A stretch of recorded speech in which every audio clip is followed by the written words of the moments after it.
All right, everybody, welcome back to another nerd session today. Today we are going to cover the Book of Revelation. Before we begin, brief important announcement. Um, Ran into a student in my Old Testament class at HEB last week who said that I was sounding a little morose as I was doing these recordings, and so I've decided, all right, I am going to be peppy today, which is ironic because we're talking about the book of Revelation, which seems to be about the destruction of the world, but hey, I'm going to have a peppy tone while I talk about it today. It's going to be great. So in order to provide for my peppy tone, I have got tea Earl Grey hot going on in honor of Captain Picard. And I've also listened to Lady Gaga's The Fame Monster to put me in an appropriately excited mood right now. So let us begin with this rather serious and somber uh, book, and on this rather somber note. The book of Revelation is without a doubt going to be in everybody's top 5 list of hardest books to understand and interpret. And it has, as a result, that has led to history of misinterpretation and, more importantly, misuse and abuse of the book of Revelation. And a lot of it has to do with people trying really, really hard to use the book of Revelation for their own personal gain in some way, shape, or form by thinking that they have the secret knowledge and the true answer to how this book is to be understood and exactly when everything portrayed in it is all about to go down. And there's a lot of ways we can refute that idea, and we're going to work through some of the more complex ideas here. But let me begin by calling attention to a line or a verse from the book of Acts, where Jesus responds to his disciples when they ask him, "Are you going to inaugurate or begin the kingdom of God now?" And Jesus responds and says, "It is not for you to know times and seasons that have been set by the Father's own authority." We need to keep this verse in mind, that Jesus and God did not intend for us to know everything. And unless we keep that somber note in mind, we're going to start getting the book of Revelation wrong right from the start. So let's begin by noting here are all of our key concepts here. There's quite a bit to the book of Revelation. Normally, I take 3 days to cover this book in class. We take our time going through it, and I'm still going to take my time going through it here. I'm not going to try to do this, try to do this book too quickly. This could end up being a very long lecture here. And if that's the way it is and you need a break from it, just hit the pause button and come back to it later.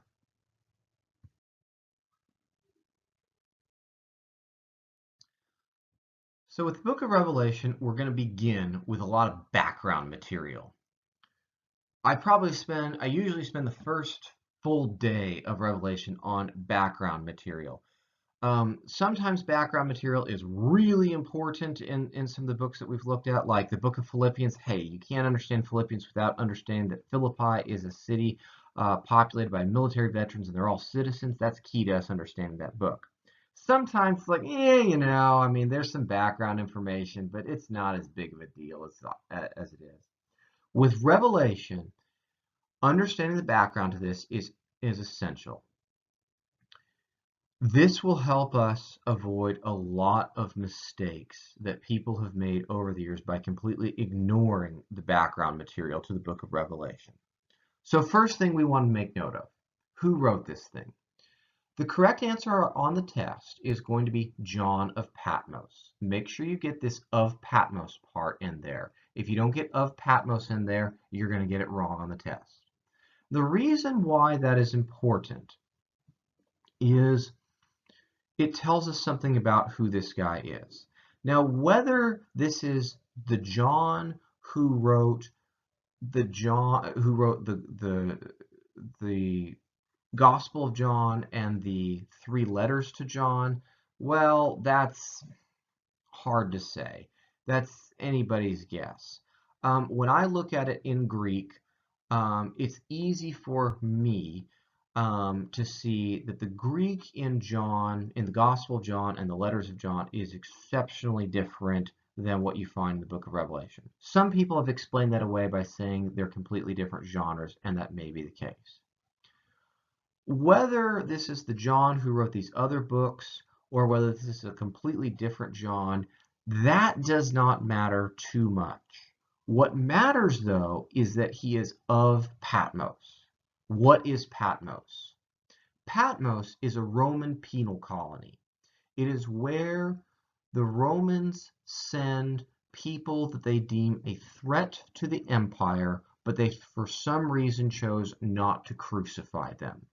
In other words, when John says that he's on Patmos, what he's saying is that he's in jail, and not just any jail, not just ordinary criminal jail. He's in political prison. He has been deemed a threat to the Roman Empire. This should set the stage for a lot of what's about to come. A lot of what the book of Revelation is about the relationship between John's audience and the Roman Empire. Politics is going to play a central role in this particular book. Now, the second thing that we need to take note of is when this thing was written. We estimate that it is written between the years 92 and 96 AD. What I'd like you to know for the test is that it is written during the end of Domitian's reign.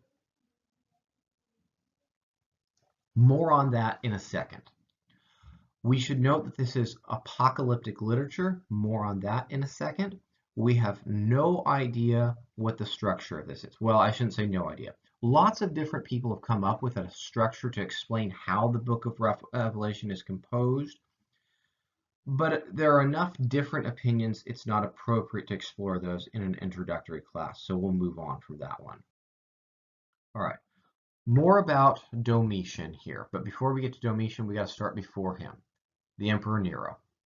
In the year 64 AD, there was a fire in Rome. The fire in Rome led to the Emperor Nero persecuting many Christians. For the first time in history, Christians were persecuted by the Roman Empire. This led to many Christians dying, being martyred.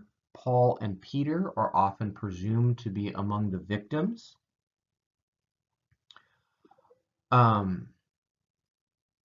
In the year 70 AD, the temple in Jerusalem was destroyed, and this set a lot of people on edge. It seemed to be a sign of God's judgment coming upon the world. Then the Emperor Domitian took the throne. Towards the end of his reign, there was some fear amongst Christians that he was going to be another Nero. There was this rumor that Nero was going to come back from the dead, and there were fears amongst the Christians that Domitian was actually Nero reincarnated, and that if that was the case, he was going to start persecuting Christians again, and some people would end up dying. Now, the evidence for actual persecutions under the reign of Domitian is sketchy. We can't say for certain whether any Christians died under the reign of Domitian or not. But what matters is there was this fear that he was going to do so. Okay, so far what we've established is that the people who get the book of Revelation, they're afraid of Domitian, and Domitian has put the author of this particular letter into political prison. Now we need to talk about the fact that this book that these people receive from the guy in political prison is apocalyptic literature. Let me read a little bit to you so we have a sense of what we're talking about. Then shall he command them to enter into the river of fire, while the works of every one of them shall stand before them. Something is wanting, to every man according to his deeds. As for the elect that have done good, they shall come unto me, and shall not see death by the devouring fire. But the unrighteous, the sinners, and the hypocrites, they shall stand in the depths of darkness that shall not pass away, and their chastisement is the fire. And angels bring forward their sins and prepare them for a place wherein they shall be punished forever according to their transgression. Uriel, the angel of God, shall bring forth the souls of those sinners, every one according to their transgression. And they will be punished in everlasting fire, and after that all of them with their dwelling places are destroyed. They shall be punished eternally. All right. Hopefully that sounded rather apocalyptic to you. Hopefully that sounded familiar to you. And if it did, well, we need to think about what we're reading here a little more carefully. It should sound familiar in the sense that the tone of what I just read to you sounds a lot like the book of Revelation. But if it sounds too familiar, we have a problem, because that wasn't the book of Revelation that I read to you. What I was reading to you was a brief snippet of something known as the Apocalypse of Peter. Well, I've mentioned that to you earlier in the semester. The reason why I did that is that I want you to be aware of the fact that there are many apocalypses that have been written. The book of Revelation is not the only example, and there are many apocalypses that exist outside of the Bible. Apocalypses seems to be a genre of literature that was a very popular way of writing during New Testament times and a little bit beforehand.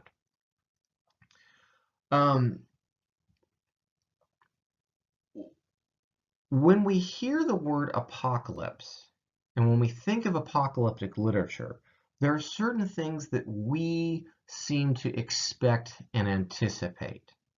We expect an apocalypse to be about the end of the world, and for it to be very destructive, and for it to be about nuclear holocaust or zombies more likely, those kinds of things. But in reality, apocalyptic literature is not really about describing the end of the world. The word apocalypse in Greek is simply a word that means unveiling or revelation. Hence the name of the book of Revelation. The proper Greek title of this book that we're talking about is the Apocalypse of John, or the Revelation of John. All this book is about is simply revealing something new to us that we didn't previously know. And so when you write an apocalypse, there are certain things that you would expect to have happen. Just as there are in lots of in any genre of literature. When you watch a horror movie, you expect a jump scare to happen. When you watch a romantic comedy, you expect there to be the wisecracking best friend of the female main character who is sort of annoyed with her choice in boyfriends, but eventually comes around to him. That's just the way those genres work. And with apocalyptic literature, because there are so many different apocalypses, we can look at all these different examples and we can see, there are certain things that we can expect from them, and that helps us understand and interpret what's happening here. Oftentimes, the apocalyptic vision, the revelatory vision, is given to a special person in history. Peter, the right-hand man of Jesus. John, in this case, if it's John the disciple, would make sense. that he would receive a special vision. Um, Other examples of apocalyptic literature include the book of Daniel. Daniel was designated was a very special person in the Old Testament. Usually, apocalyptic literature is about the future, or at least it seems to be about the future in the way that it is written, and about a very tragic or destructive future. But that is oftentimes just a literary device. Oftentimes, these books are written about things that have happened in the past and are told told to us in a very symbolic fashion. The audience of the intended audience for an apocalypse is always people who are being oppressed or are suffering in some way, shape, or form. As a result, the message of an apocalypse is one of hope to those people. So when we read about the destruction of the world, that sounds like it's a bad thing, but the idea is that we're supposed to take hope in that somehow, some way. And one of the ways, and a lot of that has to do with the symbolism that we're going to find throughout this particular book. And as we explore those symbols, then we can see why people would be so hopeful or encouraged as a result of reading this book or any other apocalypse they might have received. Now that we've established some background to the book of Revelation, we are going to spend several minutes talking about how to read Revelation. And there are several different ways of doing so. One of the most popular ways of reading the book of Revelation is admittedly a very natural way of reading Revelation, and that's to treat it as a guidebook to future events. I would be surprised if none of you have ever heard of treating Revelation that way. Perhaps you've had a Sunday school class that has treated Revelation as a guidebook to future events, perhaps a sermon. Some of you may be familiar with the Left Behind book and film series, which talks about how Revelation, which treats Revelation as a guidebook to future events. And let me say this about that approach. Those that take it that way, I think, have a sincere heart and genuinely believe that it is our obligation to understand the way the world is going to unfold because they think that God has given us some sort of special knowledge or insight that we need to have. And so while I understand the desire to take the book of Revelation in that way, and I appreciate that the people who do that, who teach the book of Revelation that way, are sincere in their beliefs and typically mean no harm. It is with a great deal of seriousness that I must state that that approach has proven to be quite dangerous in the past. I'm going to tell you a story. When I was 10 years old, a group of people known as the Branch Davidians, only about 50 or 60 miles from where we ordinarily have class, in the city of Waco, followed David Koresh into a compound. They believed that David Koresh was the second coming of Jesus. To prepare for a future end of the world scenario, they had gathered many weapons, and as a result, federal agents surrounded the compound in an attempt to arrest Koresh and capture some of those weapons that they believed that were illegal. This led to a standoff that lasted about 93 days, if I remember correctly, and eventually culminated in federal agents raiding the compound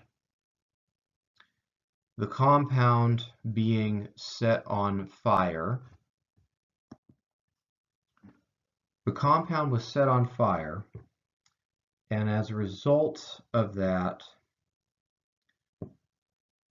some 76 people that day, a few people died earlier, but 76 people, including many women and young children, burned to death in that compound. And the reason for that is complicated, and mistakes were made on lots of people's sides. The politics of it, I'm not interested in debating.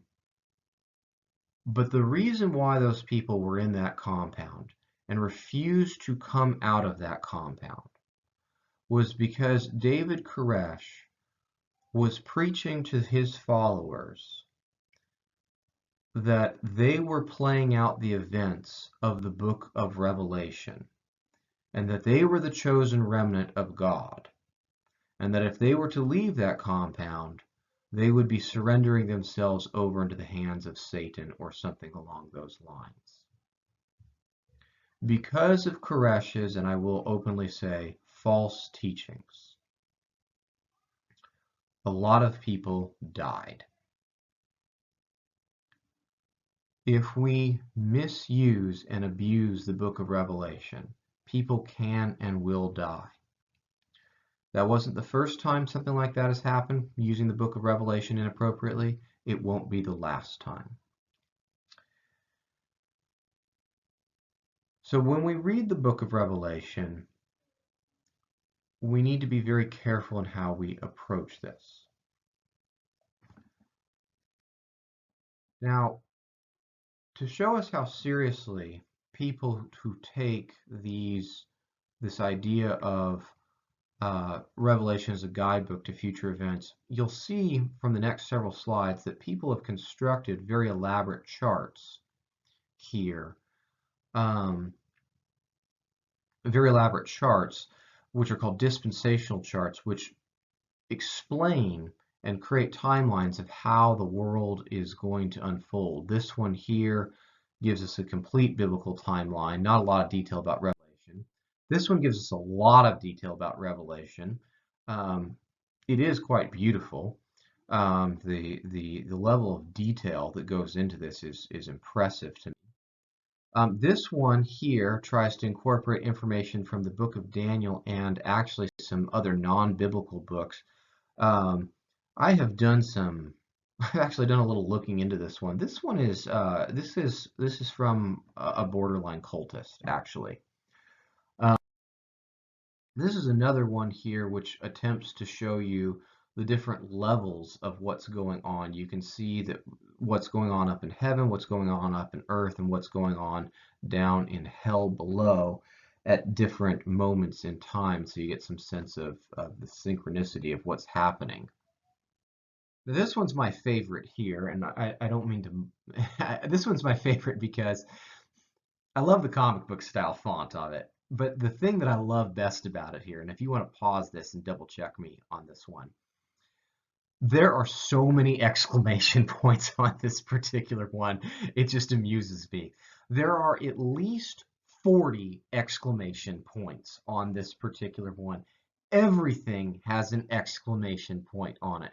And if you want, go ahead and pause it and double check my math, but I counted this up one time and I got at least 40 one time. All right, let's keep going here. All right, so I showed you those different dispensational charts because I wanted you to have some sense of what people are doing when they try to read the book of Revelation as a guidebook to future events. We refer to this as the futurist approach to reading the book of Revelation. It's one of four different ways we can read the book of Revelation. And I think by now you can tell, you can certainly sense that this is not my favorite approach to reading the book of Revelation. So there are other ways of reading the book of Revelation, though. We have what's called the idealist approach. And what's going on here is the book of Revelation is not talking about any one specific time period. Instead, it's talking about ideas that are always going to be relevant to human history. I like this approach in the sense that it gets us away from this idea that we can know the future, which is spoken out against by the book of Acts, as we said at the beginning of this class, or this lecture, or whatever we call this, nerd session. That's what we're calling them, nerd sessions. Um, what I don't love about this is it tends to, it still doesn't tend to emphasize the context of Revelation as much as I would prefer. We have something called the preterist approach. This is a very rare approach to the book of Revelation. Very few people are preterists. The preterist approach says that the events of the book of Revelation were initially predictions of something, but those predictions have already come true. And oftentimes the way they argue for this position is that most of the destructive elements of the book of Revelation were about the destruction of the temple in the year 70 AD. So this is a very rare, dare I say, fringy position. I want you to know about it for test purposes. I want you to know all four of these approaches for test purposes, but it's highly unlikely you'll encounter this particular approach in your own personal life. That brings us to the last option, the historical approach. The historical approach says the book of Revelation is about things, concepts, and events that are happening at the time of the writing of the book. It is not necessarily trying to predict the future. Instead, what's happening is that the seeming predictions of the future are symbolic depictions of the way life feels or looks or seems to be unfolding in that particular moment. So I want you to know all four of these different approaches. What we are going to do in this class, or in this nerd session, is I'm going to take you through the book of Revelation from the historical perspective. That is the approach that I personally favor. Now, if we had unlimited time, if this was not an introductory course, I would take you through all four of these. Well, at least I probably wouldn't mess with the preterist view, but I would take you through all three of these different points of view. If you're interested in these different points of view, I would suggest that the futurist approach can easily be found by just Googling interpretation of the book of Revelation. You'll find people who have their own futurist interpretations. The historical approach, though, tends not to be well represented on the internet. It's found mostly in academic libraries, and so I think it's highly appropriate for us to focus in on this one particular approach to Revelation, and you can decide for yourself whether or not you accept it or you reject it. All right, so everything that follows from here on out presumes we are reading this from the historical perspective. So let's have a brief overview here. The book of Revelation starts with 7 letters to 7 different churches, and then we have what seems to be a series of cataclysmic events that take place over the remainder of the next 20 some odd chapters of Revelation. What's the purpose of the book, or what's the theme of the book? Depends on how you read the book, if you're a futurist, idealist, preterist, or historical person. If you're approaching this from the historical perspective or the non-literalist perspective, as I've written here, the book of Revelation functions as a warning to its audience to not be conformed to the ways of Rome. Just because you're being oppressed by the Romans does not give you the excuse to give in to the ways of the Romans and do what they tell you to do and behave as their culture tells us to behave. All right.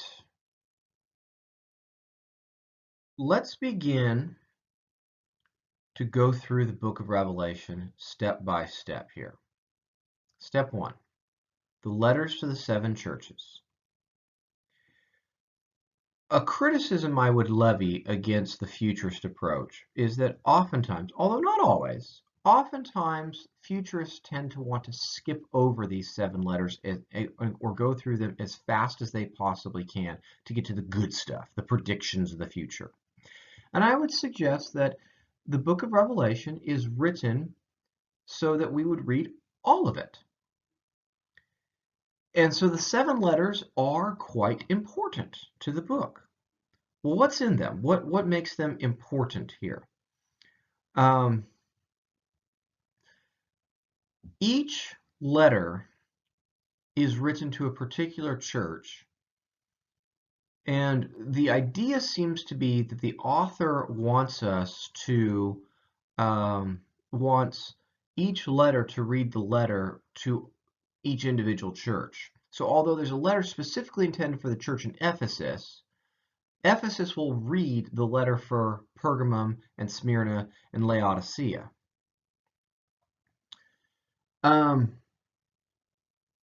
importance of this is it suggests that these, well, I'll tell you what, let me flip the slide over. When we look at the map here, we can see that these churches are near the island of Patmos. Ephesus is the first letter listed, and it would be the most logical place to deliver the book of Revelation to initially. And then you would take the letter and pass it on following this rough horseshoe shape and distribute the letter to all these different churches. The idea here is that we're not dealing with theoretical concerns. We're not dealing with theoretical problems. We're dealing with 7 churches that have 7 real problems, and John's trying to solve those very real problems for them using the book of Revelation. And what this suggests to me and others is that the book of Revelation is written for a very specific audience dealing with specific problems.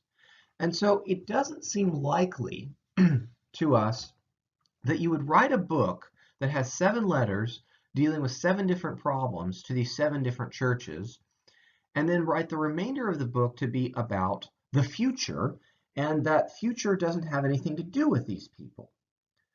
All of the book is always related back to these 7 letters and the problems they're dealing with. Well, what are those problems?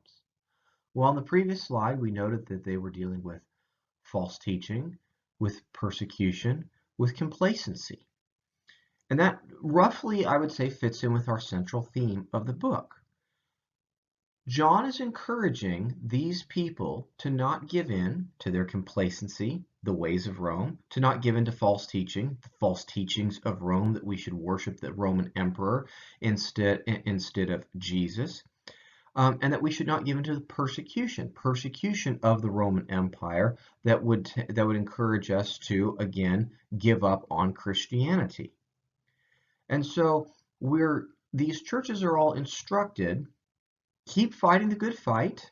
Here's what you're doing well. Here's what you're not doing so well. Laodicea, I'm looking at you, Church of Laodicea, who Jesus is going to spit out of his mouth. And then after that, all the rest of the book of Revelation that follows is why we should be encouraged. All right. So that's a testable point. So I would suggest that the to summarize, the 7 letters to the 7 churches are, I would take them as proof that this is a book dealing with a specific circumstance, and says to us that we should use the historical reading instead of the futurist reading of the book of Revelation, because this book needs to be relevant to these people in their current circumstances. All right, let's continue. So after the 7 letters to the 7 churches, we have the visions of John is transported up into heaven, and we have a vision of the heavenly court room, or throne room. There, John tells us that there are 24 elders up in heaven, and this seems to be the first of many different symbolic numbers that we're going to encounter. Scholars believe that what we're looking at here is the 24 elders who are circling the throne of God seems to represent the 12 tribes of Israel and the 12 disciples of Jesus. So we have Israel, old and new, is circled around God, bowing down and worshiping him. So Israel, old and new, is present worshiping God up in heaven.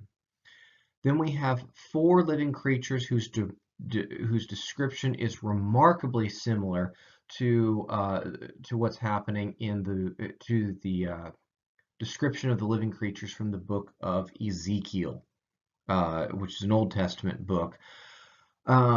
It's at this point that I need to keep things peppy here and give a brief shout out and say apologies to Adam. I know you really wanted to do that whole Ezekiel thing again, and I really wanted to do that with you here, but yeah, coronavirus just didn't want to cooperate with us. So yeah, I'm just gonna have to say I'm sorry. I don't know what to do about that, but I'm disappointed too. All right, so back into actual information about the lecture here. We also are given a depiction of a slain lamb who has 7 horns and 7 eyes. Now, you'll notice on the slide here it says number of completion again. I failed to mention this earlier, but the book of Revelation uses the number 7 obsessively. It's in there, I don't know how many times, I haven't counted it out, but it's a lot. The number 7 is an important number in Jewish theology and Christian theology. The people in New Testament times and in ancient Israelite times, the number 7 represents completion. Occasionally you might hear people talk about it representing perfection, which is, it's okay, but the better understanding of it is that it's the number of completion. Something is not complete unless there is 7 of them. So go back to the book of Genesis where God creates the world. How many days does it take God to create the world? Well, 6 days? Sort of. The world is not complete until God rests on the 7th day. Rest is a part of the nature of creation, according to God. So the book of Revelation is going to use the number 7 a lot. It's emphasizing this idea of completion. So the slain lamb that has 7 horns and 7 eyes is who is present in this heavenly vision. Everybody, whether you're a futurist, a preterist, an idealist, or somebody who likes the historical interpretation of this, everybody agrees this is Jesus. It's one of the few things everybody seems to agree on when it comes to the book of Revelation. And Jesus's presence is important because he alone is found worthy of opening the scroll that has 7 seals. Let me flip to the next slide and explain a little bit about what's going on with scrolls and 7 seals. So what we're looking at here is a scroll that, and it has it's been rolled up, and so the way, since you don't have envelopes in the ancient world or encryption systems, as we do with email, or passwords or things like that, how do you prevent somebody from opening a scroll who's not supposed to? Well, you put a wax seal on it. And then to prevent somebody from who is not allowed to open that seal from actually opening it, the seal has a special mark on it that could only be put on there by the original sender. So this scroll that has been sealed 7 times has been completely sealed off. There's no peeking at this thing. In the ancient world, you probably don't need more than 1, maybe 2 seals on a scroll, but this thing has been completely sealed off, and so nobody is found worthy of opening it except for Jesus. And so what's going to happen next is that Jesus is going to begin to open the scroll by unsealing it, 1 seal at a time, as is depicted here in this picture.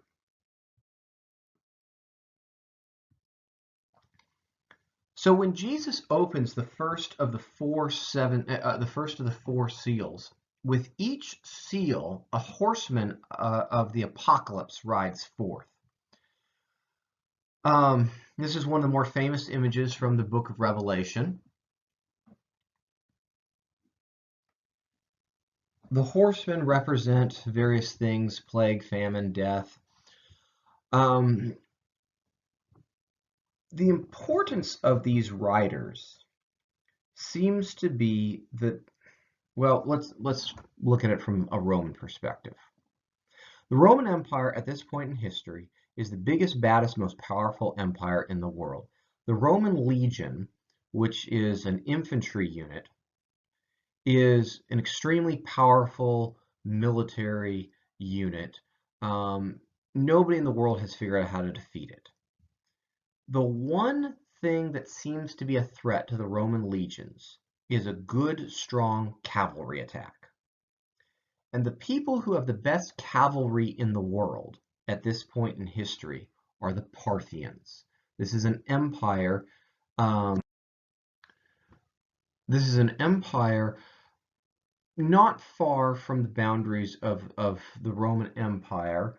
And at this moment in history, the Parthians were probably the biggest threat to the Roman Empire, especially their cavalry. And so the appearance of these 4 horsemen, who are very deadly, very dangerous, would perhaps signify to the original readers the presence of other empires in the world that are capable of defeating the Romans. God can use these people, the Parthians, to defeat the Romans, to cast judgment on them if he so chooses. So take courage, take hope. The Romans are not the most powerful thing out there. They can, in fact, be defeated, good Christians.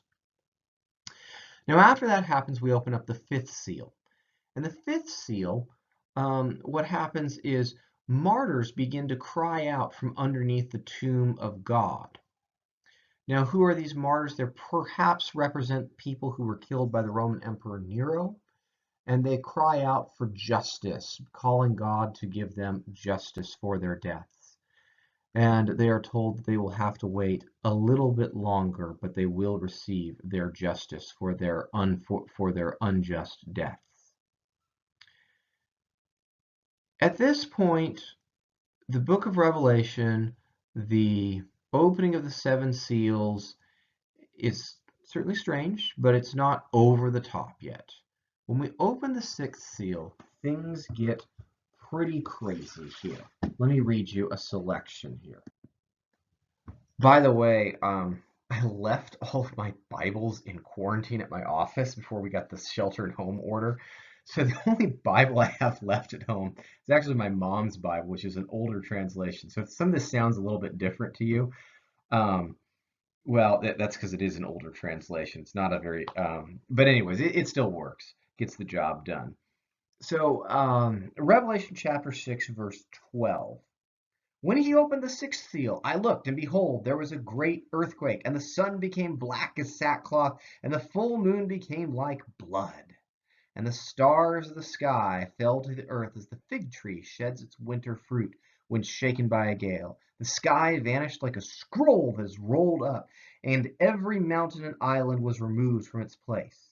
Then the kings of the earth and the great men and the generals and the rich and the strong and every one, slave and free, hid in the caves and among the rocks of the mountains, calling to the mountains and rocks, "Fall on us and hide us from the face of him who is seated on the throne and from the wrath of the Lamb.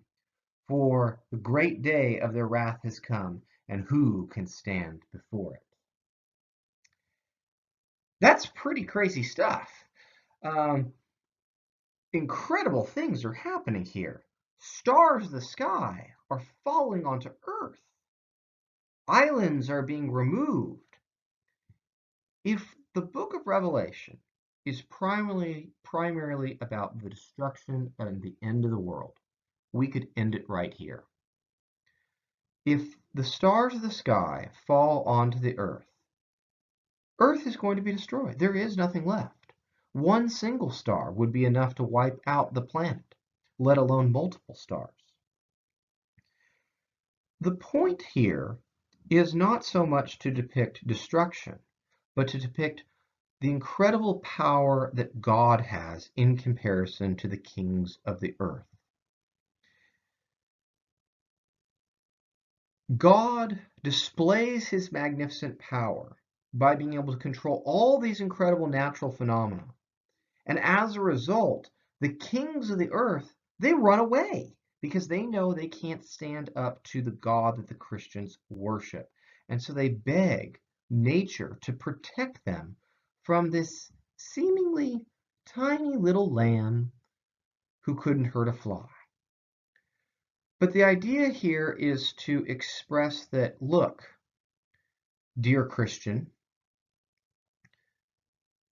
the kings of the earth are nothing compared to you, to your God. Hold fast and hold true to God, and God will protect you. Because God is on your side, and he is going to defeat these evil kings who would dare try to oppress you.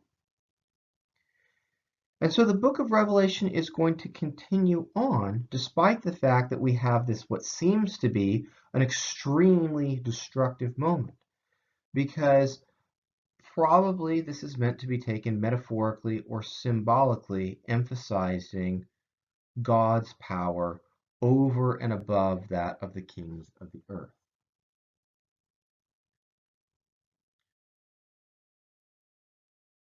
Okay, so the next thing that should happen is we should open the seventh seal. But before we open the seventh seal, we have an interlude. We have a break in the scene. And four angels are told not to do any more harm to the earth until the 144,000 are marked. All right. Some people have taken the 144,000 as a very literal number. Jehovah's Witnesses are perhaps the most famous example, but there are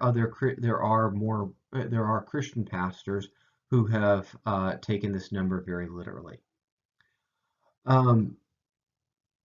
What seems to be happening is that God is going to protect 144,000 people from the coming doom and gloom that the angels are going to unleash on the world.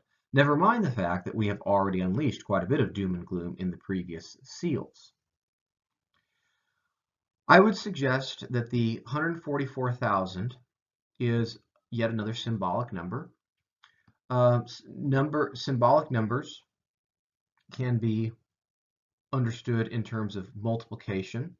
144,000 is 12 times 12,000 or 12 times 12 times 1,000.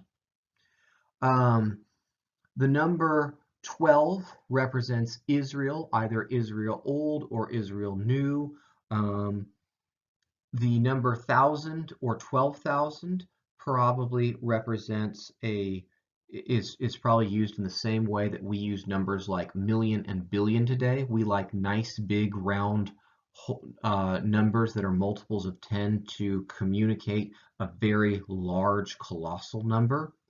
And so the idea here is to say that, well, I would suggest that I hope this is a symbolic number, because given that there are 7 billion people on the planet, I have to concede, if the book of Revelation started today, I wouldn't like my odds of being one of the 144,000 people who are going to be kept safe. And so I hope that this is a symbolic number, and I genuinely think that it is. And I think the idea is to express that God is going to protect all of his people. Israel, old and new, will be protected and kept safe from the harm that is going to happen to the rest of the world. So we have the book of Revelation going back and forth between these ideas of protection and destruction, protection and destruction. Destruction for the evil kings of the world who hurt Christians, protection for Christians themselves. Okay, so the next thing that's going to happen is we're going to open the seventh seal. And it would be natural for us to expect that would be the end of the book because, hey, seven's the number of completion, right? But instead what happens is opening up this seventh seal sets off a new series of events. We now have 7 trumpets. Each of the first 4 trumpets are blown in quick succession, very similar to the way the first 4 seals were opened up. Then, after that happens, the next 3 trumpets, when they're blown, those get a lot more detail going on. Again, very similar to what happened with the 7 seals. So there, you can see the parallelism going on here, hopefully. A third of all kinds of stuff is getting wiped out but when each angel blows a trumpet. A third of the moon is destroyed. A third of the stars have been destroyed. It's worth noting here. Remember, back in chapter 6, the stars of the sky have already fallen to earth, and yet now we're going to take a third of the stars. The author is not dumb. He knows what he has written. He knows that what he is saying may not be the most logically consistent thing.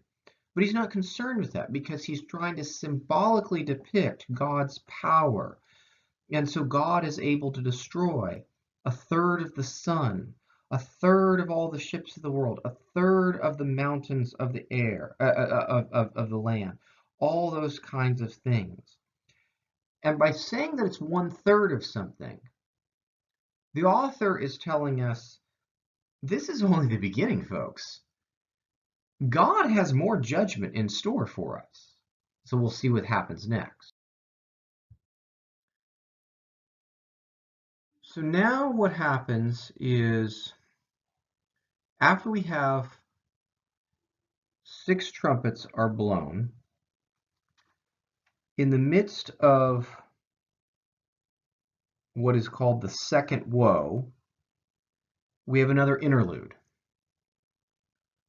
John is now back on Patmos, no longer in heaven, and an angel comes down to him and reveals to him 7 thunders, the contents of which he is not allowed to write down. This should serve as another reminder or warning to us. The book of Revelation does not give us everything. The fact that God tells John about 7 thunders and we have absolutely no idea what's in them should serve to us as a reminder that we are not meant to know how everything is going to unfold. We can't know that. For us to claim that we do is hubris, excessive pride, which is oftentimes described as one of the worst sins that you can have throughout the Bible. So after we find out about these 7 thunders, John eats a little scroll brought to him by an angel, which seems to represent defeat for the enemies of God, victory for the righteous people. And then we measure the sanctuary of God, which is probably a reference to the temple of God in Jerusalem. John is told to measure out the temple, but not the outer courtyard, because that's going to be given over to the nations. The outer courtyard was an area where everybody could go in Jerusalem. And so God is going to protect the part of the temple where only his people can be, but he's going to let the rest of it be trampled over by the nations. And so again, we have this emphasis on God will provide safety and protection for those who are his people. But and so we need to measure that part of the temple to know that it's big enough to hold all God's people. But we don't need to measure the outer courtyard, because who cares? Those people are all going to be doomed. They are all going to be victims of God's judgment. And the people who are in that outer courtyard are going to be prophesied against by two witnesses. Different people over the years have tried to guess who these two people are. Are they meant to be famous people from the Old Testament, Moses and Elijah? Are they meant to be Peter and Paul? Your guess is as good as mine. Nobody's really certain of that. Could they just be random people? That they could be. You can see I have my own guesses about who they are in my little caption down there in the little right-hand corner. These people prophesy judgment, and to protect them, they spew fire from their mouths against anybody who would try to attack them. But then finally, they are attacked by a beast from the pit or from the abyss who comes and kills them. They lay dead for 3.5 days, which is the same number of years that they've been prophesying against the nations of the world. 3.5 is half of 7. We've progressed from 1/3 to 1/2 now. We're not to the end of God's judgment, but we're getting closer and closer to the end now. So these two witnesses, their death, people come and gloat over them, and then God resurrects them, raises them up, and this brings about the end of the second woe, which clears the way for us to now finally blow the 7th trumpet.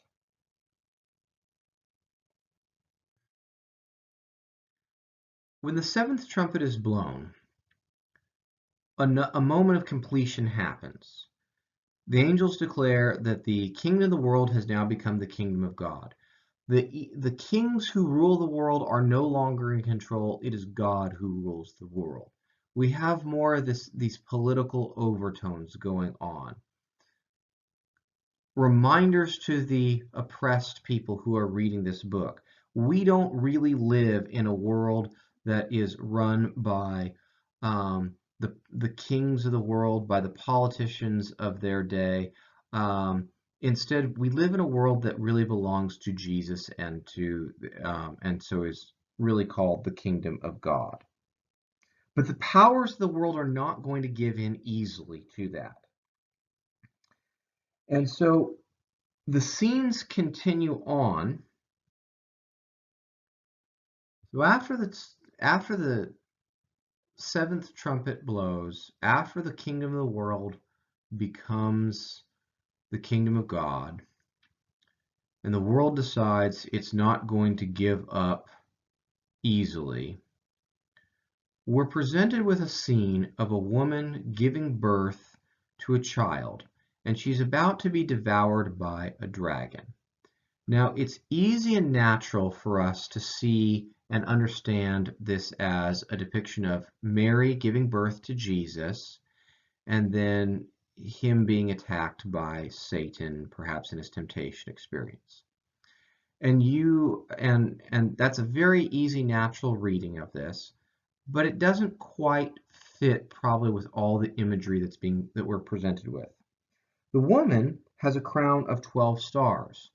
This woman is probably not Mary. Instead, this woman is probably a symbolic depiction of Israel. Israel gives birth to a Messiah who is Jesus.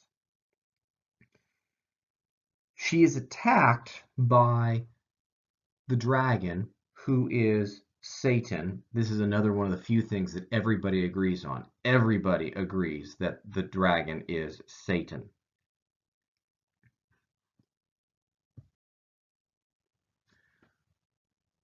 The dragon tries to attack the woman and the child. The child is taken up into heaven. And so the birth of the child is probably not about physical birth of Jesus being born to Mary. It's probably more about how he became truly Messiah through his death and then his ascension. That represents him being taken up into heaven. So the woman, and then the woman represents Israel, and so she's taken away and taken to a safe place. So the dragon, who is Satan, wanted to attack Israel or perhaps the church and the Messiah, but he's not able to do so. The Messiah accomplishes his job, dies on the cross, ascends up into heaven. He cannot be touched. He cannot be touched by the dragon anymore. The dragon is now left to try to attack the woman, who represents either Israel or the church or something along those lines. But the woman is being protected by God through a great eagle, is being taken to safe places, and so is being protected from Satan as well. So Satan, the dragon, is not able to attack the Messiah, who is Jesus, or Israel or the church. And so what happens next is the dragon is then going to bring about two beasts. An earth beast and a sea beast. The sea beast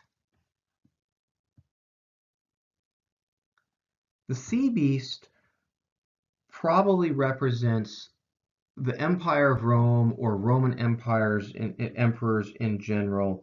It has 10 horns, 7 heads. This seems to be representative of the hills of Rome, and so what is being implied here is that Satan hires out his efforts to destroy the church and the Messiah, contracts that out to the Roman Empire. Then we have another beast who is depicted for us, and we'll talk about him next. The next beast is the earth beast. And John tells us who he is. He identifies him. He says, "This calls for wisdom. Let him who has understanding reckon the number of the beast, for it is a human number. Its number is 666. All right. This is where the book of Revelation always inspires lots of debate and intrigue, because John has given us information. He says, look, guys, if you're smart enough, you can figure this one out. And so over the years, people who have tried to interpret the book of Revelation have been fascinated by who this particular entity is. Who is the earth beast? His number is 666. And so different people throughout the years have come up with different answers and solutions to this. Very popular answers have always been various popes throughout human history. Hitler's been an answer. Stalin has been proposed. Sometimes American presidents get thrown out there.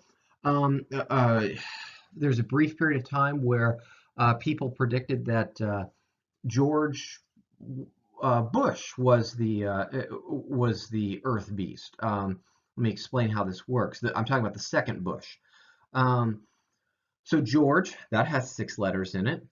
Walker, that's his middle name, that has 6 letters in it. Ooh, we're getting somewhere. And then Bush. Oh, darn, Bush only has 4 letters. Shoot, so his number is 664. Well, except that we remember that he is the son of another George Walker Bush, which makes him George Walker Bush Jr., and you can abbreviate Jr. with the initials JR, and so what you come up with is George 6, Walker 6, Bush Jr. also has 6, therefore George Bush is the Earth Beast. These are all attempts that have been notoriously wrong. Notoriously wrong is probably the nicest thing I can say about it. And so it's tempting to say, well, who is the Earth Beast? Do we just have to give up? And what I would suggest here is that no, we do not need to give up. At least I can tell you this. I know who the Earth Beast is. Most of the time, I think that you guys have the misfortune of having me as your professor rather than somebody like Dr. Wynn or Dr. Hood for this particular class. But I am here to tell you today that today is your lucky day.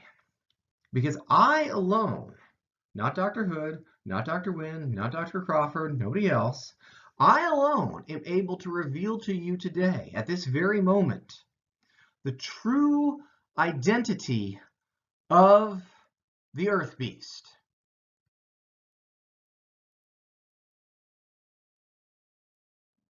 Now, I wish I could hear your reaction to this right now as you see Barney on your screen before you in this moment.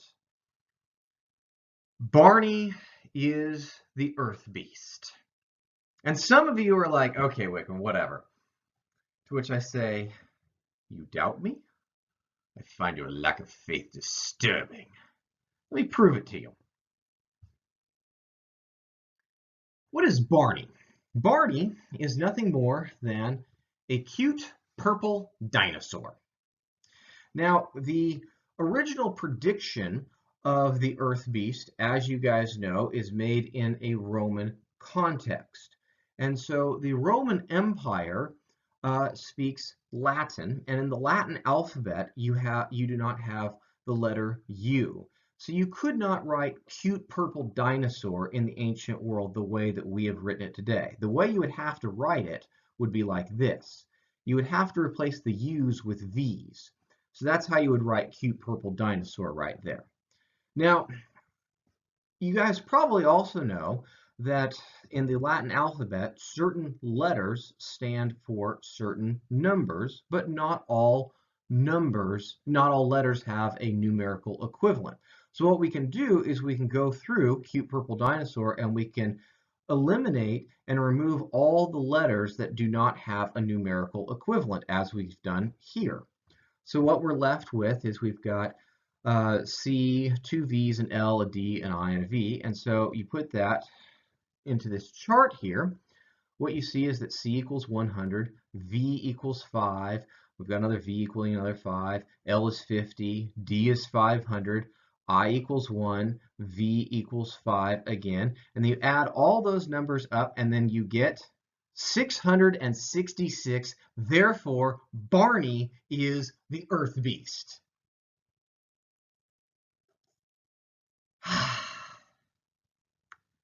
I'm sitting here reveling in this moment here as you guys just gawk at your screens, amazed at this incredible feat that I have proven to you. Some of you are no doubt thinking to yourselves, oh my, what was I doing with myself watching Barney all day long as a child? And I have to say, I don't know. That might be a sin you need to atone for. All right, so let's get back to reality for a second. Barney is obviously not the Earth Beast. But what I've done here is I've taken you through a practice known as gematria. It is in what you can do in Hebrew. All Hebrew letters have a numerical equivalent, very similar to the way some Latin letters have a numerical equivalent. And so what you can do with any name written in Hebrew, you can say that it has a numerical value. So for instance, the numerical value of David is 14. And what we discover is that if we write out the name Caesar Nero in Hebrew, and we come up with its numerical value, what do we get? We get 666. It is widely believed amongst scholars who read the book of Revelation from the historical perspective that John is referring to Nero, the Roman Emperor Nero, as the earth beast. What John is saying to us here is the guy who was responsible for martyring Christians about 30 years before the book of Revelation was written was specifically working as an agent of Satan to wage war against God and Christianity and the church, and he does so by martyring these particular Christians. And so the earth beast is not somebody who we are looking for in the future. The earth beast is somebody who has already come. And from the perspective of the people who are reading this, we believe that they would have recognized and understood the symbolism there, and they would have said, nodded their heads and said, yes, Nero was definitely working for the devil when he killed our Christian brothers and sisters. So now that the identity of the sea beast and the earth beast is known, we understand that Rome, and especially Nero, are agents of Satan. Now we are told that the angels are going to proclaim the gospel to the whole world. And now the hour of judgment is upon us. Those who have worshipped the beast, they are going to be punished. Woe is proclaimed to Babylon, which is probably a symbolic term for Rome. These people have not been faithful to God, to Jesus, and so they are going to be punished with all kinds of judgment executed upon the earth. Hopefully the political overtones of this you're continuing to see them. The book of Revelation is largely a contest between the church and the most powerful empire in the world at this point. Who is going to reign supreme? The tiny little church, which is ruled by a little lamb, or the big, bad, scary Roman Empire, which is depicted as a beast, which is hired by an evil dragon? Who will reign supreme? And it should be the Roman Empire from a logical perspective. But the book of Revelation is emphasizing those who are obedient to the little lamb are going to be the ultimate victors in all this. All right, so now that we've learned about these dragons and beasts and things like that, what seems to be the end of the third woe, although it's not made crystal clear whether that's the end of the third woe or not, we now have another series of 7 events that unfolds. We have 7 plagues and 7 bowls that are poured forth on the earth by the angels.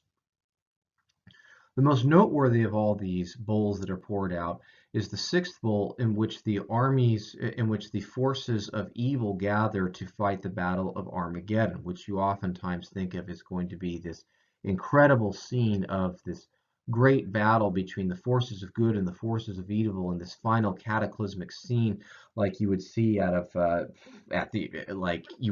end of Avengers Endgame, or any number of other epic movies with huge battles at the end.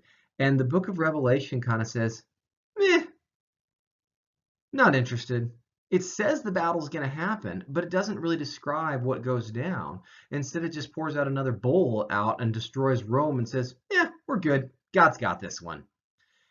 At this point, the magnificent power of God should be abundantly clear, because now no longer are we destroying just 1/3 of everything. Now we're destroying everything. Nobody is going to be safe from the magnificent power of God. So after the 7 bowls are all poured forth, then one of the angels grabs John and says, "Hey, let me show you something else that's about to go down. Let me show you the judgment for the harlot." Um, Now, the harlot, which is the biblical word that is used for prostitute, I would suggest that a less polite term than harlot or prostitute is probably what John is emphasizing here. We're meant to have a very negative opinion of this woman, because the harlot, um, the harlot has the harlot has sex with anybody who is able to provide her with money. The Roman Empire is notorious for giving worship to any god that they possibly can, and they prostitute themselves out to any god that they can find. And so we have this very negative sexual imagery here of a very loose, immoral, sexually promiscuous woman here, which is going to be contrasted later on with the marriage of the Lamb and his bride, which is the church. The Romans, who are represented by the harlot, they sleep around with lots of gods.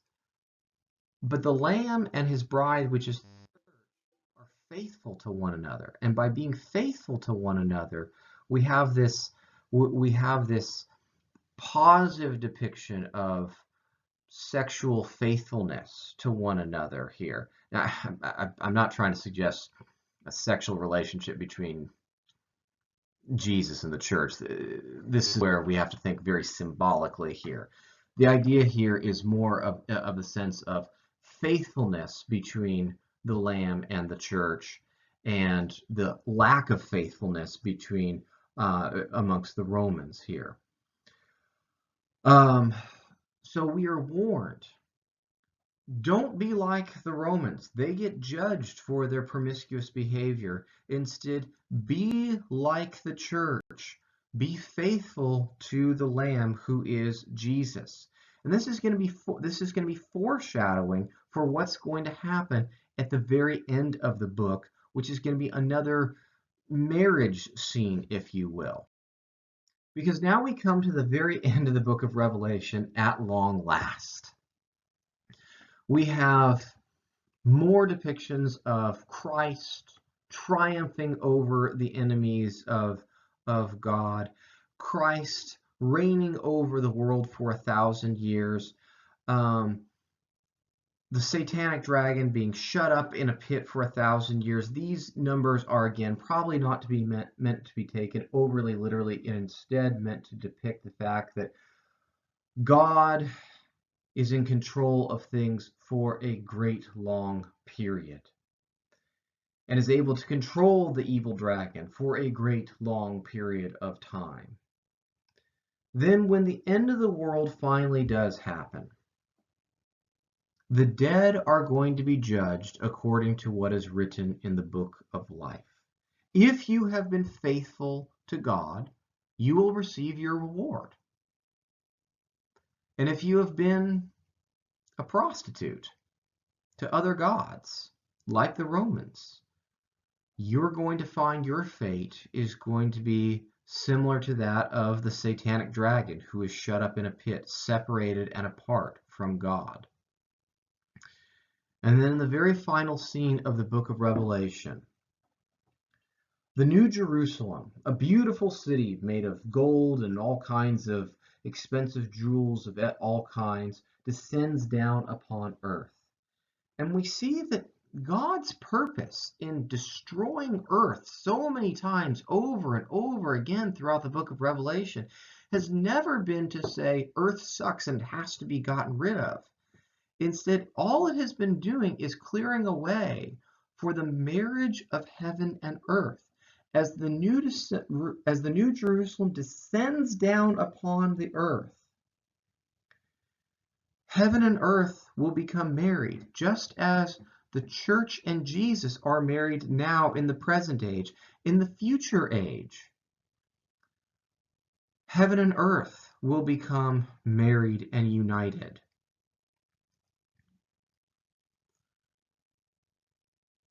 And so God will be reigning supreme over a created world. God's plan has never been to destroy the earth, snatch his people away, and let all of the rest of the people, well, let them be doomed on earth while he throws lightning bolts at them. Instead, God has been trying to clear a way for the kingdom of God to finally and completely be ushered in on earth. In this sense, the message of the book of Revelation is altogether consistent with what Jesus has taught in the book of in the Gospels, that he was coming to usher in the kingdom of God. It came, but not in its fullest extent. And we wait for Jesus to come again, for it to be fully ushered in, for Jesus to reign on earth, and for God's people to reign, to live on earth with him in the New Jerusalem as well. At this point, that's everything that I want to talk to you about the book of, that's everything that I want to talk to you about the book of Revelation that's available for test purposes. This is an extremely long video, but as I said, I usually take 3 days to go over this in class. So the last thing I like to do in class is to have a discussion about, all right, if this is the correct interpretation of Revelation, and by no means do I claim to have this perfectly right.